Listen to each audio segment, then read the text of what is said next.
नमस्कार दोस्तों। स्वागत है आर्ट लेसन के डे 4 में। दोस्तों, पिछले लेसन में हमने जाना था कि आर्ट फंडामेंटल्स और ड्राइंग के प्रिंसिपल क्या होते हैं।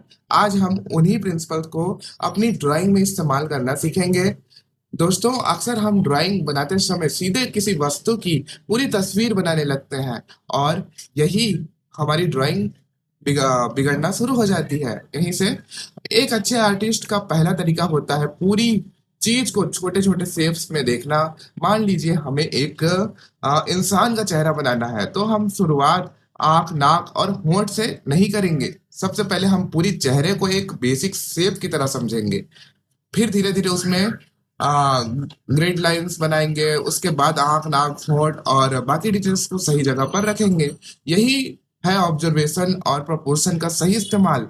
दोस्तों, ड्राइंग में सबसे जरूरी चीज सिर्फ हाथ की स्पीड नहीं है, सबसे जरूरी है देखने की क्षमता। आप किसी वस्तु को जितनी गहराई से देखेंगे उतनी ही आसानी से उसे कागज पर उतार पाएंगे। आज से जब भी आप कोई ड्राइंग बनाए तो सबसे पहले खुद से 3 सवाल पूछिए। पहला, इसका बेसिक शेप क्या है? दूसरा, इसका आकार और अनुपात कितना है? तीसरा, इसमें लाइट और शेडो कहाँ से है? इन 3 चीजों को समझने के बाद आपकी ड्राइंग अपने आप बेहतर होने लगेगी।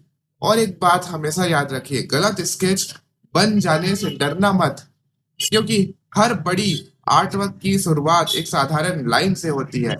पहली कोशिश परफेक्ट नहीं होती, लेकिन हर कोशिश आपको परफेक्ट बनाने में के थोड़ा करीब ला लेके आ जाएगी।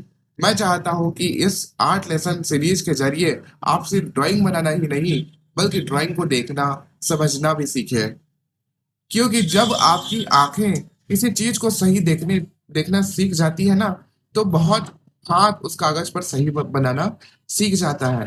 तो दोस्तों, आज का हमारा लेसन यही खत्म होता है। सीखते रहिए, प्रैक्टिस करते रहिए और अपने अंदर के आर्टिस्ट पर भरोसा रखिए। मिलते हैं आर्ट लेसन के डे 5 में एक नए लेसन और एक नई सीख के साथ।